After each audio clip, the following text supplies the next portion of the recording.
Okay, you all come in and let me adjust my camera real quick. Let me remove myself from the screen. Give me 1 second. Let me adjust this camera.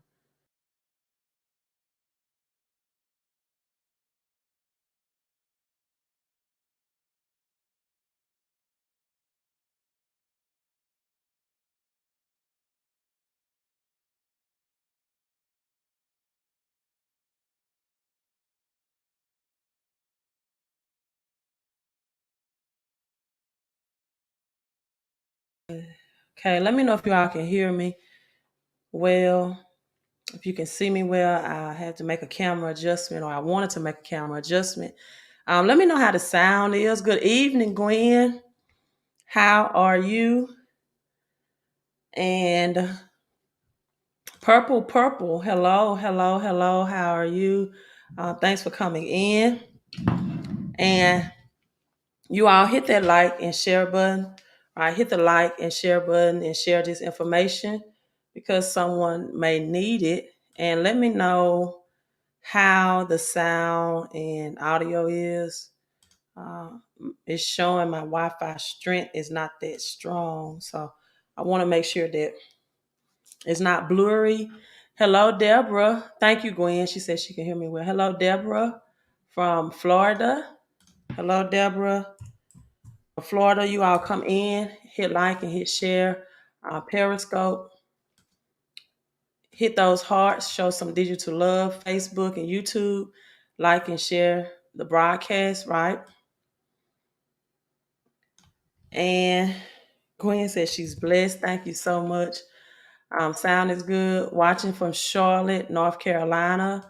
Hello, Tony. So you all make sure you like this video, whether you're on Facebook or YouTube, because it gets more people in, right? As you are saying hello. And I'm gonna be very transparent with you all, right? I really did not want to do this live stream. I really did not. Just because it's been a while since I've taught on credit, spoke on credit, right? Had any enthusiasm to even teach on credit. Right? I'm going to be honest with you. But with the current situations, man, it's just looking blurry to me. Let me do a check from hello from New Orleans. Okay, now it's focusing back. With the current situation that's going on with the stimulus, right? And people want to know about the debt collection and the unpaid debt that could garnish or seize their debt collectors, right? I decided to do this live stream, right? I decided to do this live stream. Hello, Cortez. Hello, he said, finally call a live. I see my Patreon members are representing Gwen, Deborah, Angelique, um, Miss Collier, Cortez. Thanks for tuning in. Thanks for being a Patreon member. You all, I really appreciate it. So let's get these thumbs up, invite more people in. Right now, I'm only seeing 13 thumbs up, right? Whether you're watching this live or on the replay. So back to, I did not want to do this live stream. I'm just going to be honest with you. Just because mentally I have shifted away from credit. Even spiritually I have, right? And I've just been more focused on cryptocurrency. But my reason or my logic for doing this is because of the stimulus. And I want to update you all about how your stimulus could be seized and or garnished, right? And about a week ago, I think it was a week ago, I didn't even discuss this because I just wasn't going to allow that text message to annoy me. It didn't mean anything to me, right? Honestly, but I got a very long text message, right? Um, from someone I don't know, unknown person. And they started the text message off, or they implied in the text message that I should humble myself, right? Because I had made a post that people blame the devil and they pray to God to fix their credit. However, right, God has nothing to do with your credit, and neither does the devil. And so that person, for some reason, took offense to that, right? I don't know what it is. It's the truth. There is no credit established in heaven or hell, right? I'm pretty sure that if you are praying to God about your credit, He's probably going around asking the angels, "What is credit?" Right? We don't do that here. What are they talking about? That's that's a language he doesn't even understand, because that's a man's system established on earth, that your decisions, your choices determines the outcome. He's probably wondering, what is FICO? Right? Now, how do I know this? The all-knowing God. Because God deals with spiritual things, right? He deals with things in the spirit realm. He said, give to Caesar what belongs to Caesar, and give to God what belongs to God. He deals with things in the spirit. And your credit score, if you want to know who the devil is, right, that you're blaming, I get a lot of sometimes comments, the devil is busy. Yeah, the devil.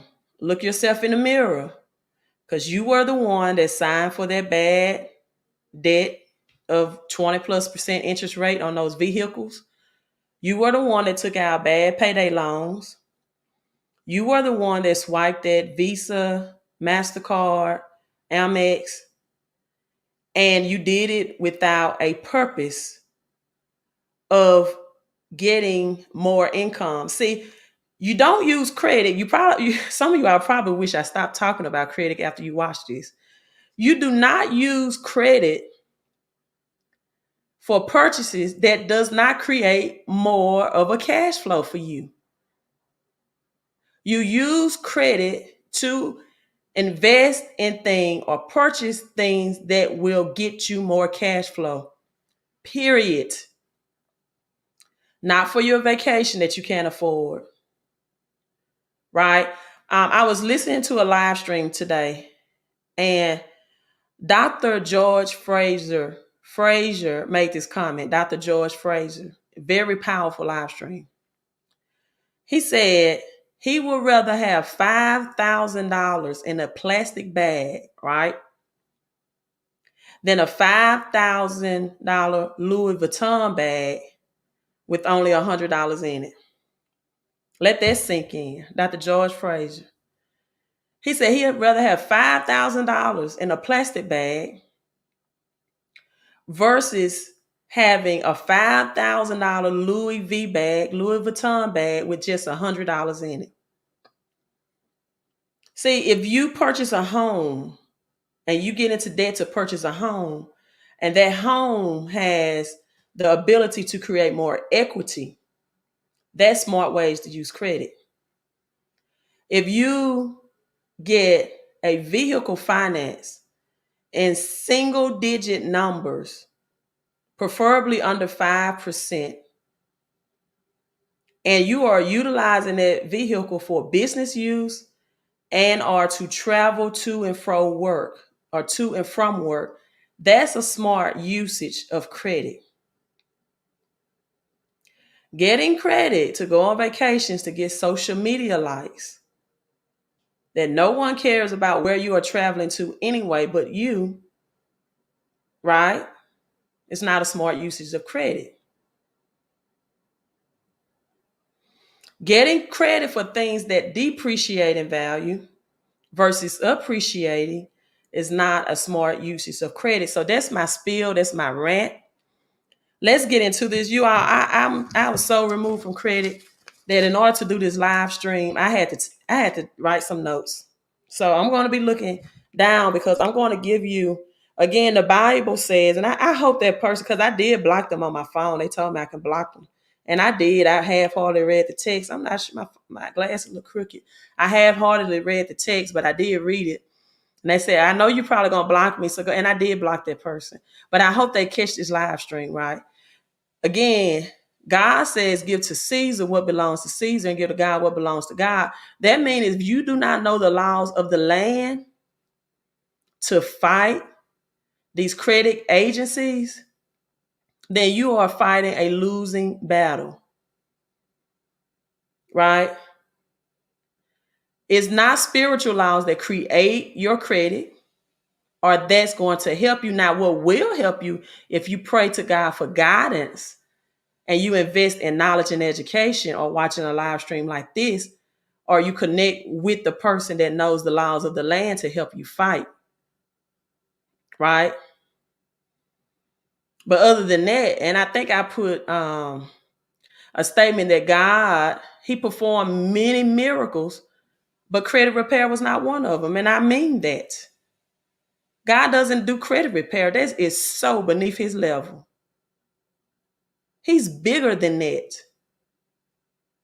So you have to learn the laws of the land. If you want to walk in prosperity, if you want to stop living paycheck to paycheck, if you want to stop getting highly taxed out of your paycheck, you're going to have to get a home-based business to learn how to fight against the federal government so you don't get paid Friday and you're broke Monday, like Dr. Lynn Richardson says, the queen of home-based business. She says some people are not even living paycheck to paycheck. They live paycheck to Monday because they get paid Friday and they have to pay past due bills. When you can be getting more money out of every paycheck by connecting with me in the home-based business. See, the only time bankruptcy is a really smart move is when you can go 7 years without using credit, when you have a cash reserve that big that you can go 7 years without having to use credit. Because that's how long a Chapter 13 bankruptcy remains on your credit report. And a Chapter 7 is even longer than that. It's 10 years. Let me drop, this is something I took in my notes. Let me drop this game to you right quick. It says, this is my notes. Cash is not king. Assets are queen and cash flow is king. As Jesus says, you leverage your credit to increase your cash flow. These are my notes. Cash is not king, right? Assets are queen. That's why I call myself the queen of credit, because if you have credit, you can obtain assets, and those assets should create you cash flow, which is king, because your assets will always appreciate in value. So that's my rant, right? You cannot save yourself to wealth, people. So let me share this article with you. Hi, Queen. No, you're not late. I did a whole rant for 13 minutes. We're going to get into the meat and potatoes now, right? We're going to get into the meat and potatoes. Why is this person asking me about crypto? They must didn't see the title. But the comment says they are asking about crypto on taxes now. Is this the beginning of the government putting capital gains on crypto? They only ask you on your tax payment if you have purchased crypto, yes or no, or check it out, or and did you resell it? But just know this, I had someone to make a comment about, I made a post that I took $2,000 for my daughter and invested in crypto for her. And now she was over $10,500. And some person made a comment on the post, the government is going to want half of that. Look, I'm way too smarter than that to give the government half of my paycheck in form of taxes and half of my investing in form of taxes. I'm going to take my crypto and convert it into real estate. You got to know how the legal loopholes to play the tax game. I'm going to take my crypto. I'm going to be on the business side of the cash flow quadrant, and I'm going to invest it in real estate.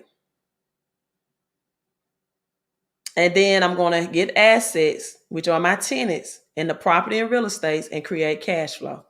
All right, so let's get into the topic of debt collectors. And this is why I decided to do a live stream on it. It's because I saw that it is just not debt collectors. This says unpaid debts. And guess what? It includes credit cards. Let me see how big this is showing. It's inclusive of unpaid credit card debt. Now, some people are asking questions like, Queen, I have a debt collection that's scheduled to file off of my credit report in 30 days or 60 days. You need to check the statute of limitations for your state. Let me see if I can pull that up real quick. Because even if it falls off of your credit report, people, and I've been telling people this for years, your credit report is just like an report card that you get in school for your grades, right? So your credit report is just your financial report card. How much debt you obtain, how wisely do you use your credit cards, how wisely do you pay your bills on time, right? That's all it is. So I said that to say this. Just because that debt or collection may fall off your credit report may not prevent debt collectors from still summons you to court, because it's depending on your statute of limitations, right? So the statute of limitations, if a debt collector tries to collect or to take you to court, right, they still have the right to sue you for their payment, right, under the statute of limitations. So, for example, for Alabama, and it's different. For written contracts, it's 3 years for Alabama. For oral contract, it's 6 years. That means an oral contractual agreement. That's why I told you all, when debt collectors call you on the phone, contact you via phone, be very careful of the information that you provide to them, because they can verify you. Those phone calls are recorded. If they call your phone and they ask, hello, am I speaking to John Brown? And you say, yes, speaking, instead of my ass who's calling. Well, when you identify your name and identity and say, yes, speaking, that's verification. Promissory notes is 6 years, right? Open-ended accounts. Listen at this, including credit card. This is Alabama. It's 3 years. So you need to know all of this. Now, listen at this. In the state of Kentucky, written contract statute of limitation is 15 years. So you can have a collection that falls off of your report in 7 years. But in Kentucky, the statute of limitation to collect that debt is 15 years. Meaning they still have the right to take you to court for that unpaid debt. Meaning they still have the right to seize and garnish your stimulus. In Rhode Island, it's 10 years. South Carolina is 10 years. West Virginia is 10 years. Wyoming is 10 years. Then you have states like Mississippi it's 3 years all across the board for a written, oral, promissory note, or open-end accounts, which includes credit cards. The same is true for Hawaii, with the exception that with Hawaii, it's 6 years across the board. In the state of Delaware, it is 3 years across the board. In Nevada, it is 4 years in all 4 categories across the board. In Nebraska, it is 4 years across the board, right? In Missouri, it is 5 years across the board in all 4 categories. So these are just things that you all should be aware of. Now, let's get back to the letter. And then I'm going to provide for you the laws, right, under the Fair Debt Collection Practices Act, right?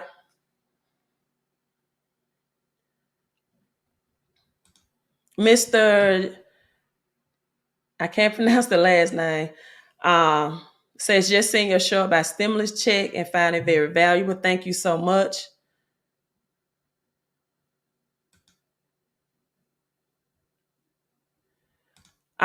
Said don't even answer the phone, get you a return to sender stamp for the mail they send. No, you have 30 days to ask for proper validation.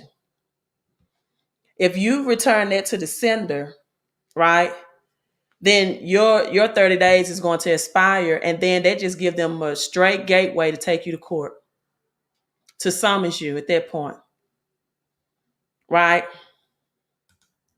So, oh, thank you. It is off topic. Thank you, Diamond. Listen, Lord, you are. I know people watching the replay probably gonna be like, "We should get to the point." I am the point. First of all, the fact that I decided to go live, I am the point, because I'm gonna give you the information you need to succeed.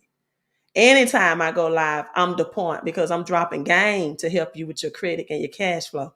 I am the point. So listen to this. I was going to go get my nails cut down today. I was just gonna get a very basic French manicure. I did get this nail cut shorter, but this nail in particular was hurting a lot because um, when they are your authentic real nails, they curve when they grow, not like fake nails, right? And I was typed so much that when I'm hitting the tips, it was starting to cause pain. But my nail tech would not cut them down, right? She said, "You've been growing these for too many years," but she did cut about an inch off each one, right? So thank you so much. Thank you so much. And right now they feel a lot better, but when they begin to grow even more, they can produce some pain. For those people who grow their real nails, they know this. So some $1,400 stimulus payments could be garnished for unpaid debts. Now, a third round of stimulus checks are on the way, but did you know the $1,400 stimulus can be garnished to pay off debt? Unlike the first two stimulus bills, which offered protection from debt collectors, the third one does not. The change is because the relief package was passed via budget reconciliation. It allowed Democrats to avoid possible filibuster from Republicans, but it also opened the door for debt collectors. So, in other words, Democrats passed a bill that's going to allow debt collectors to garnish your check, right? And also credit cards, right? Those private businesses you may owe money to have the ability to garnish that amount. Listen, when it hits your bank account. So when it hits that bank account, they have a right to garnish it. Now I know some people probably say, "Well, I'm gonna check my bank account and I'll hurry up and pull that money out." But let me tell you, those debt collectors, they're gonna know exactly when it's gonna hit your bank account, probably before you do. Right? Um, unless so to be clear, stimulus check garnishments only apply to people whose debts have gone into collections, right? So if you have a debt collect or a debt out there that has not gone into collections, you're good, you're safe. Now, this was the part that stood out to me. Only those collections only pertain to private businesses or credit card companies. People, this means that unpaid credit cards as well. Credit card companies. So let me give you some game, right? As Jay-Z said, I'm trying to give you some $1 million game for $9.99. Right? That's how much my Patreons pay, but I'm gonna open this up to everyone. Sheila says, "I thought they had to have a judgment against you before they can garnish." Actually, if they have a judgment against you, then that's 100% garnishable. Now, let me get the people that's probably going to email me these summons letters and say, "What can I do about that?" Listen, once they summons you to court, right? Once they summons you to court, it is very hard and difficult. I'm not saying it's not possible, but it is hard to represent yourself in court, especially if you do not have documentation that you've asked for validation, right? I think I have. a video, and let me pull that up and I will share the link. However, what to do if a debt collector take you to court. What to do if a debt collectors take you to court.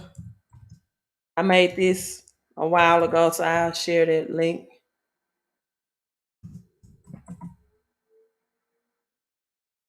What to do if a debt collector take you to court. Let me see if I can find it. And so, when people also, if you have a letter, I may have to find that video and put it in the comments when I finish, because I can't find it just by my search. But in my videos, I think I was in the pool somewhere when I made it. I do remember that. What to do if a debt collector takes you to court, right? I'm going to share a court case with you so you can pay. Okay, I got this link. I'll share this. But I do have a video on what to do if a debt collector take you to court. I also made a video on, I'm going to show you a court case so you can pay zero to the debt collector. So I will put this one in the link as well. In the link description. It's more difficult and challenging, and it's even more difficult and challenging if you try to represent yourself in court. So this is the link that I share with this live stream. Going to share a court case so you can pay debt collectors. This was in June of 2019 that I made this live stream. So it's probably worth you looking into and listening to. But you're not going to win if you go to court to represent yourself against debt collectors and you have not asked for proper validation, right? You have not asked for proper validation. So let's get into what is proper validation when responding, right, to a debt collector. Now, I'm going to show you what is not proper validation. I'm just going to Google in debt validation letters on Google, right? And this is what a lot of people attempt to use and they don't have good success, right? I just Googled debt validation letter, right? This is what a lot of people do. What it is and why. Let's go to Nerd Wallet. Let's see what Nerd Wallet is saying. Debt validation, what it is and why you need it, right? Before you pay a dime to a debt collector, confirm that the debt belongs to you. I totally agree with this. Debt collectors are legally required to send you debt validation, which outlines what the debt is, how much you owe, and other information. Now, I do agree with this as well. Know your rights under the Fair Debt Collection Practices Act, right?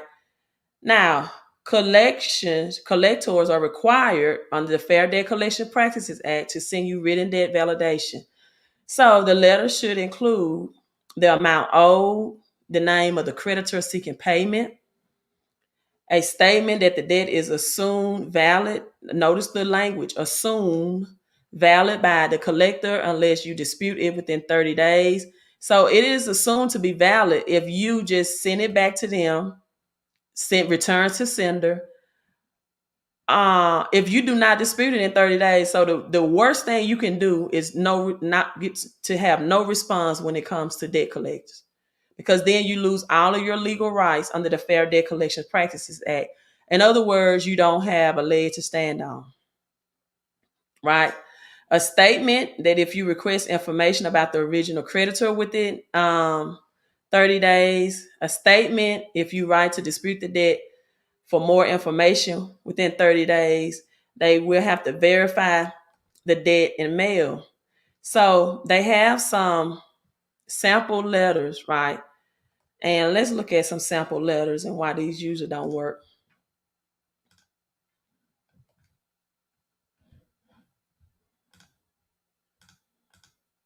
These are things that will not work, right? That you try to use for free when disputing debt collectors.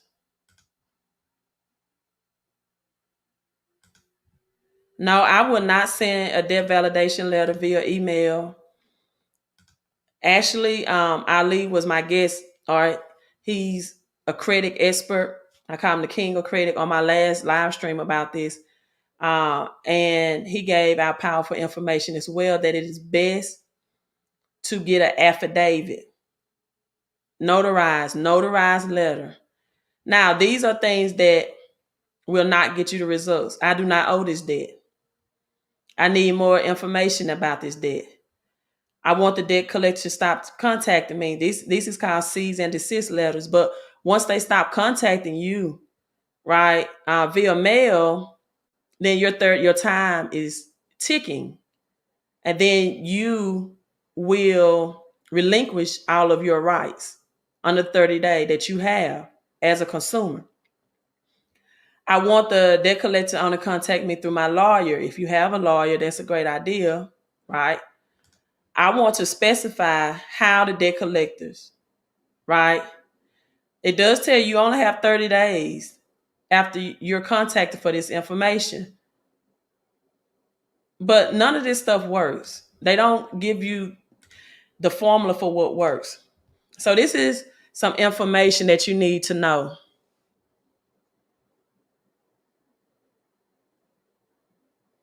Let me read these statements real quick by Miss Sheila Brown. I had my savings froze for a credit card they waited almost 5 years. I had to get a bankruptcy lawyer and file bankruptcy. My husband passed. I could not afford the bills on my own. Whoa, they froze your savings.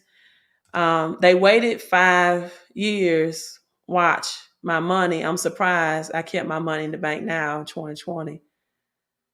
I keep my money in the bank now, 2022. That bankruptcy will be off my credit. Wow. And so I keep very little money in the bank. I keep enough money in the bank to pay my bills, but that's it. Right. I usually don't. I keep very little money in the bank. Right.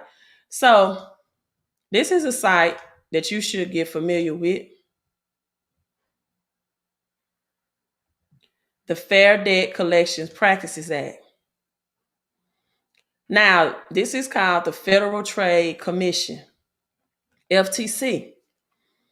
These are all the laws under the Fair Debt Collection Practices Act, starting with 801 all the way to 819. Under the Federal Trade Commission, FTC, it states that an itemized bill, right? An itemized bill, because a lot of times when people request for debt validation, this is what they send them, is not proper debt validation under the law. A printout, let me say this again. I'm looking at my notes. A printout, according to the FTC, or an itemized document does not, or a printout of a bill or an itemized document does not constitute verification. It does not. And that's what a lot of them send you all, because you use these free letters that you Google and you don't know the law. Nothing is going to move in this credit and debt collecting industry if you don't know the law of the land. You fight power with power, not with a sympathy letter, not with an empathy letter, not with a Google free letter. Show me the amount I owe is what you say I owe. No, the law. The law. Right? That's how the kingdom of God works. When the rich young ruler, asked God to heal his servant, God was going to follow him to his house, right? To heal him. Who wouldn't want the pleasure of having God in your house? The rich young ruler, he said, no, I know how laws work. When I tell my servants to go do this and go, I know, he said, I know how, no, I'll take that back. He said, I'm a man in authority and I'm a man in power. I know how words work. I know the power of knowing the right language. I know the power of the spoken word, in this case, the written word. And if you just speak the word, I know he's going to be healed. See, you all don't know the word. You don't know the law. You don't know the language. And God said, I have seen no greater faith. You had a privilege to have me in your house. And because you know the power of word and language, and that's what you need in this credit world, not just a watered down letter that has no law in it.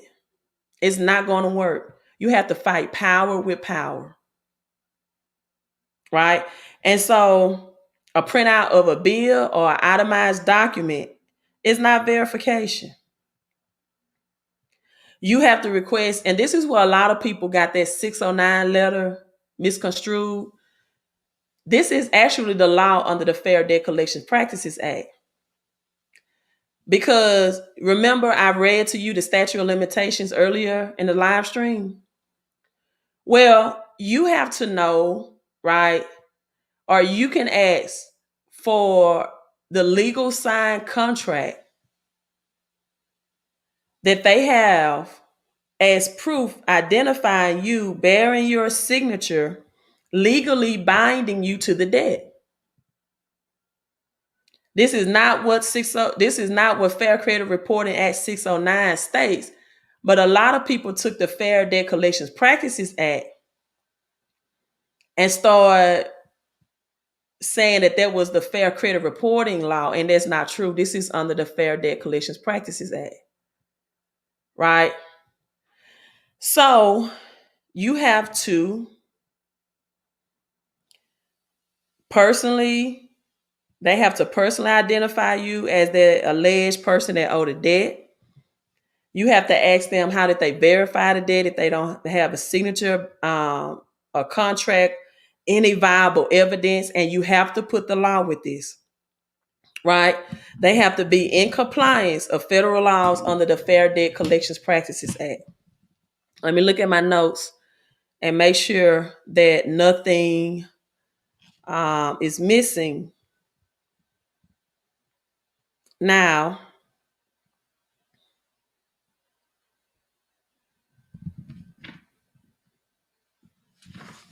also make sure you get affidavit and you do the law, right? Include the law with it. Let me share with you some of the laws under the Fair Debt Collections Practices Act that protect you. Number one, from creditors or a collection agency if they re-age your account. That's allowed under the Fair Debt Collections Practices Act and Fair Credit Reporting Act, right? Collection agency if they don't validate your debt, but they can continue to pursue collection activity by filing a judgment. This is inclusive to knowing the Fair Debt Collection Practices Act law and knowing the Federal Trade Commission law. You have to do a double lethal injection, right? A double weaponry with that one. A collection agency, if you have sent them a cease and desist letter and they still call you, right? That's a Fair Debt Collection Practices Act. That's like Act 805C, right? For example, collection agency, if they have not validated your debt and still continue to report it to the credit bureaus, that's another law. Collection agency, if they call you at work and you have advised them that you not want these calls. Collection agency, if they contact your friend, neighbors, or relatives. These are just my notes I'm reading. Collection agency, if they use any type of harassment or abuse. A collector cannot claim to seize property or have you arrested, right? This is the big one because when I was in the credit game real heavily, I got people, even medical bills, right? And most people know medical bills about HIPAA, but it's more than just HIPAA, right? Um, a collector must be in the county in which you live. The collector must be in the county in which you lived when you signed the original contract for the debt, or where you live at the time they filed the lawsuit. Let me say that one again. This was a powerful one for me when people would hire me to dispute their debt collectors. The collector must be in the county in which you live. I had people that had debt collectors from other states, right? When you sign the original contract for the debt, or where you live at the time when they file the lawsuit, they must be in your county, right? So let's talk about some HIPAA violations as well. HIPAA and medical violations. Thanks takes time, so just spend it. That takes time, so just spend it quickly. I don't really know what you're saying, but thank you, Princess. This is why we all should hit that like button. Oh, she said this is why we all should hit that like button. Thank you. Do they need a judgment? No, it could be something in collection. If your debt is in the collection process, they do not need a judgment, right? And again, people, if you already have a summons, then you're gonna have to know how to represent yourself in court. That's the only way. And if you represent most debt collectors win in court because of no shows. I have been in court even for my own debt collections, and they've called 25 people names before mine. Right? They have a big. If you ever go to court for debt collector, they're going to come to court with a big portfolio, a big folder of just debt, and they call our names. And if the people don't show up, the judge just said they just file. They file permissible purpose for them to collect the debt either through garnishment. So most debt collectors win because people don't show up for court, or the people don't respond to the debt validation letters, right? And if you show up for court and you say, "Well, I never received any notification," and then the judge will make a secondary court date if you show up, then that's when you're going to have to do your research and due diligence to show up for the second court date and prove that they did not provide proper validation. Most of the time, that's how it works, right? So you also have HIPAA, HIPAA, right? Health Insurance Portability and Accountability Act of 1996. Privacy rules prohibit disclosing an individual's protected health information unless you specifically authorize them. So if a doctor or a hospital share anything on the bill that alludes to your condition, and usually this happens when they sell it to a third party, right? They may have broken the laws under HIPAA. Now, if that hospital or doctor or clinic has an in-house debt collection agency, then the rules are different because they didn't sell your debt to an outside party, right? That was within their organization. And some hospitals sometimes have an in-house organization. So breach of security can sometimes happen with medical debt collections. And you have other provisions under Health Information Technology for Economic and Clinical Health Act. That's called High Tech Act of 2009. This was issued in November 30th of 2009. That's the High Tech Act, the Health Technology and Economic and Clinical Health Act. So breach of security means unsecured identified information, again, that alludes to any health condition. So that means even if you get a debt collector sends a printout of a bill in the mail and that printout shows your medical services, then now you can protest under the HIPAA law, violations, as well as the Fair Debt Collections Practices Act. So, and you also have, let me see, I'm reading all of my notes here to make sure I cover everything. Then I'll look up for some questions. It's just so many laws that you all have at your arsenal to fight debt collectors, that you just don't know about, you're not aware about. And it took me years of study and research to know all of these myself, right? So high tech and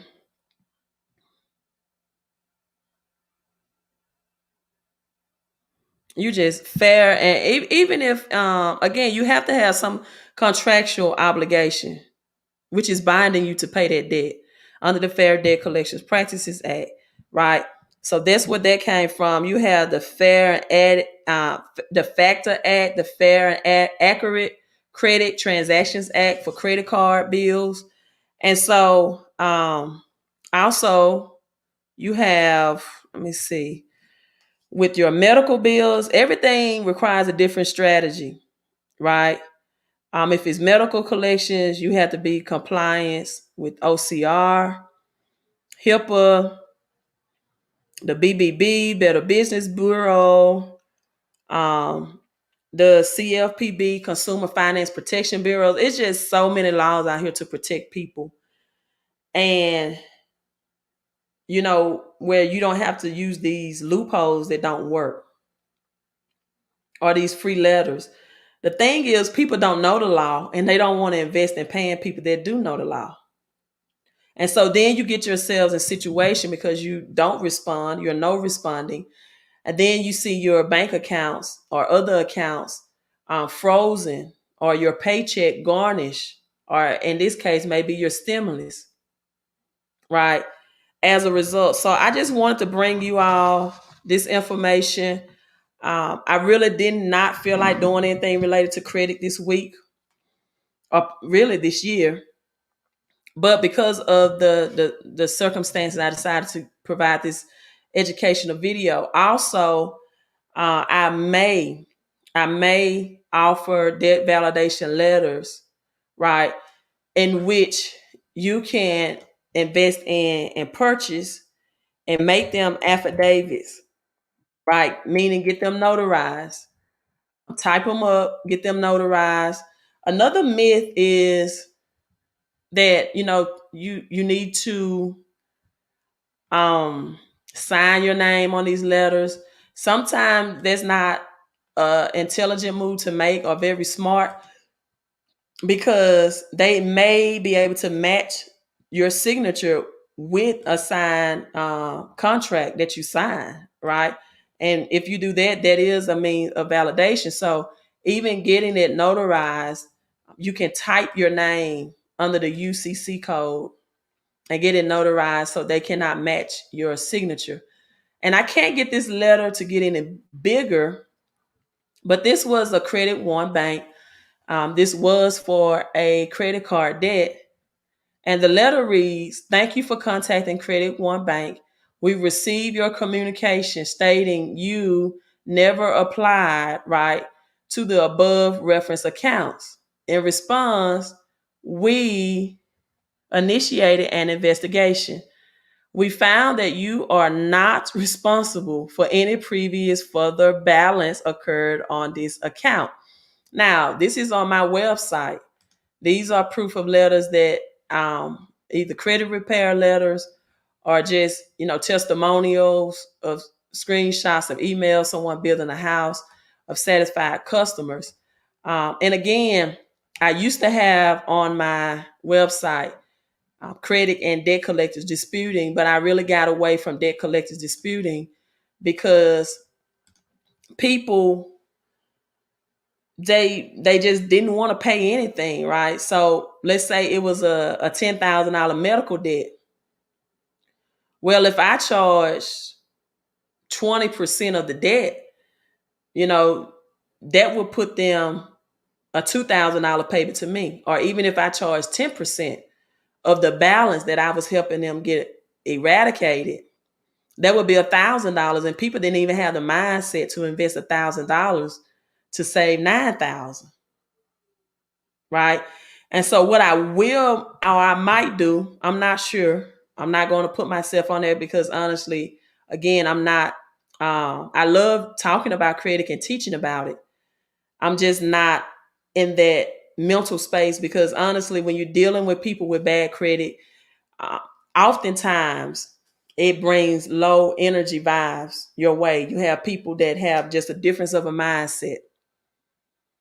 And again, if you already have a summons to court, you did not respond in 30 days, then it's too late for you, right? You're going to have to go and represent yourself in court because you did not respond in that 30-day timeline, which means you relinquish your rights. And when it gets to court, it's very difficult, right? I'm not saying it's not possible, but it's difficult because you relinquish your right. And then you did not respond to them in a legal letter with the language of the law, right? You just got a free letter from Google, and that won't stand its ground in court as well because it has no laws under the Fair Debt Collections Practices Act. So you don't want to return it to sender, right? You don't want to not respond, and you don't want to get these free letters that will not have the laws of the Fair Debt Collection Practices Act included. Thank you so much for the $5 super chat, providing great service. Thank you so much. And Deborah Howard, thank you so much for the $10 super chat.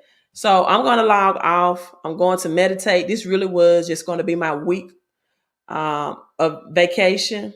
If I decide to provide you with the laws and these letters to purchase so you can do this, then I'll probably do an updated video on tomorrow to let you all know. I'm just going to sleep on it because again, when it comes to the credit world,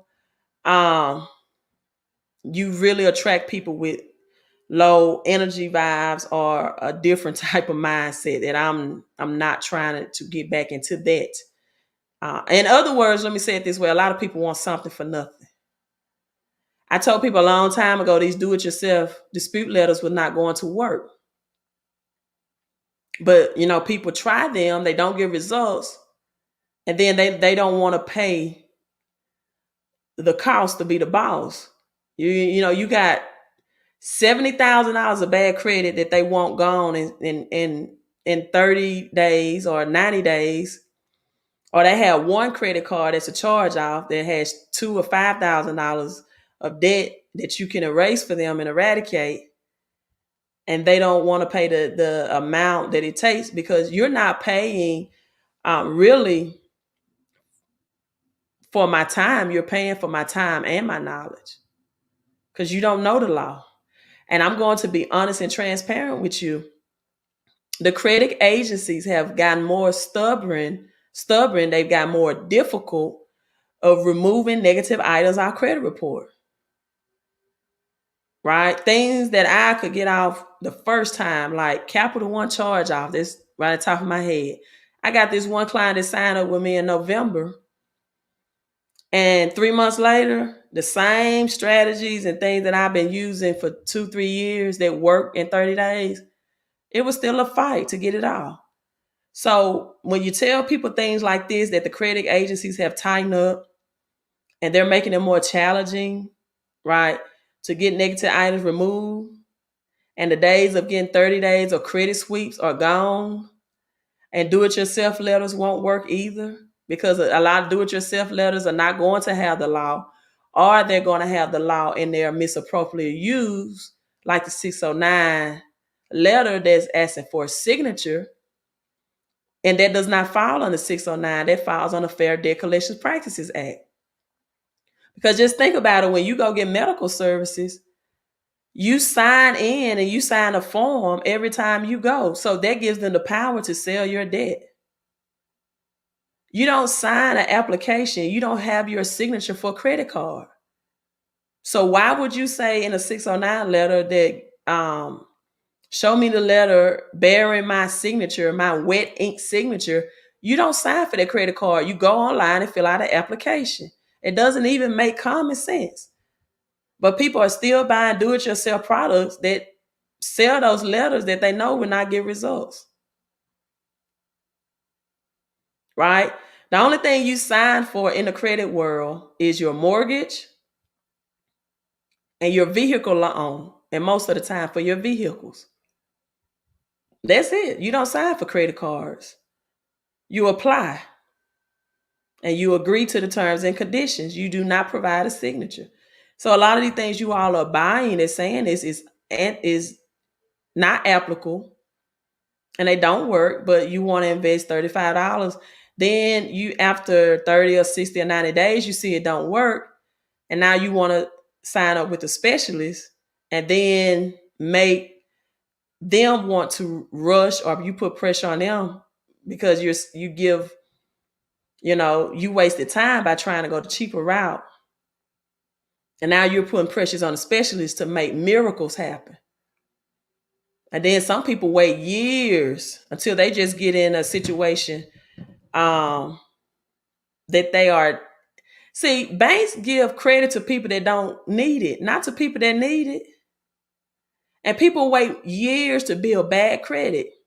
And then when they need it, they want to get it fixed. That's not how it works. Banks don't give people credit that need it. They give it to people that don't need it. Let that sink in.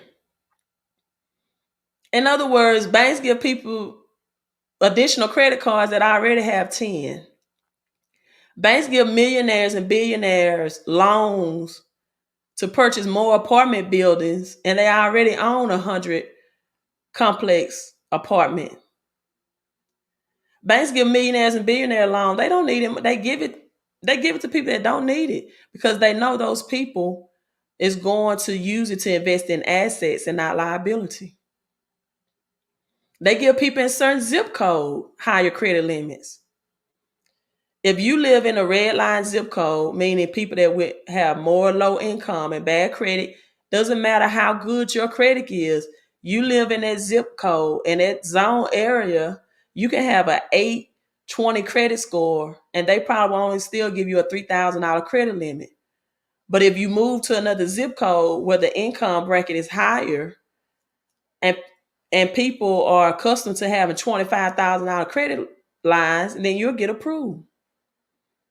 The credit game is not fair. It is not fair. It's equal, but it's not fair. What do I mean by equal? It means that it's equal to the people that's in certain zip codes, that have certain incomes, certain habits, and have a history of using credit to invest,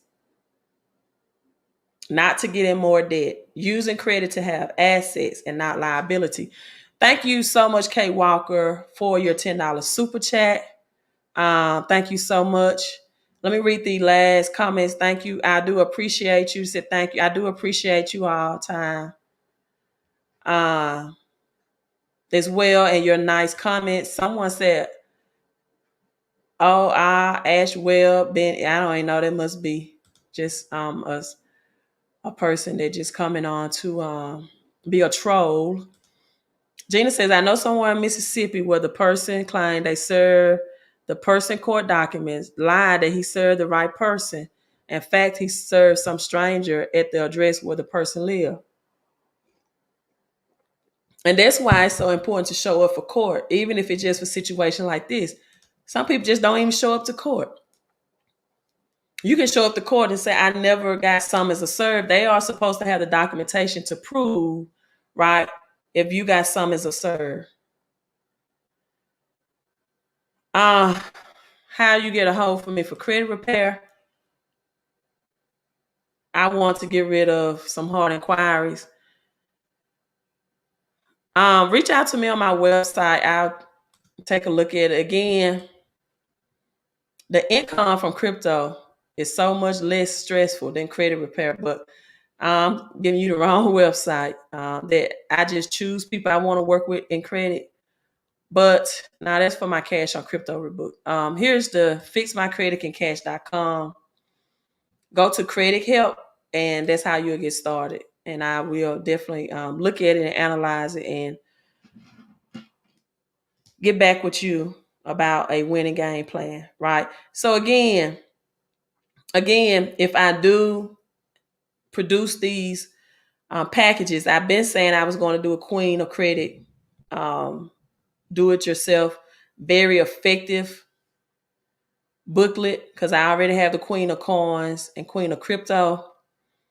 I'm going to sleep on it tonight and I will go live tomorrow and let you all know that I'm going to, if I will or will not do this, right?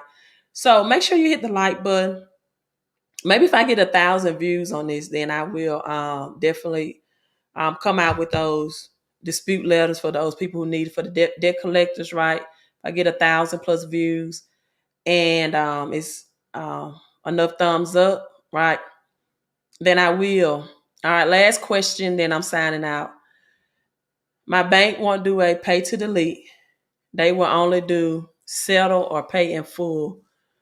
Will this reduce my credit? Um, you're saying banks, I'm assuming it's a credit card. And if it's a credit card account, they probably already have you in charge off status, right? I'm assuming if it's credit card, if you went 6 months of non-payment. So if this is the case, right, it's a 2 to 3 year old debt. So I'm not sure if it's from a debt collector or from a unpaid credit card, but just okay, it's a charge off. All right, honestly, if it was me, right, I'm not your financial advisor, but if it was me, I would do the settlement and then get the charge off deleted, right? If they won't do it, charge off can be deleted off credit reports, right? And just get it deleted and just pay for a portion of the debt that you use, right? So if they're doing a settlement agreement with you, that's a good way to get a um pay a portion of the debt that you really use and also just get the charge off deleted, right? Because honestly, banks know they have the upper hand, and so it can prevent them from taking you to court. I've seen some banks take people to court for the entire amount for unpaid credit cards debts. Bank of America and American Express are two of the ones that I know that won't even do a settlement. In most cases, they would take you directly to court and ask for all of it or get garnishment. So I would definitely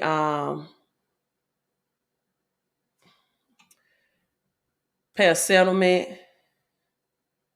Yes, it can be deleted if you know the law under the Fair Credit Reporting Act. So if you want to do that yourself, then go right ahead, or maybe you can get a professional to help you. All right, last question is non-credit. XRP will definitely go to Mars, I think, and XLM will go to the moon. Dogecoin is going to do what going to do this going to do well as well. But I tell you what, give me an hour, sip some water and take a break, and I may come back with a live stream on crypto. I just want to focus on credit. But yes, XRP is going to be the real deal. I do believe that, right? I do believe that. So, hey, thanks you all. If I get 1,000 views, I'll go ahead and get out of myself and do these debt collection letters for you all and try to get that done in a day. So make sure you hit the thumbs up so more people can watch this replay. Here's to your health and your wealth. Thank you for subscribing. your peace and your prosperity, your credit, your crypto, your cash flow. And I'm going to say this one for the road, queen of credit out.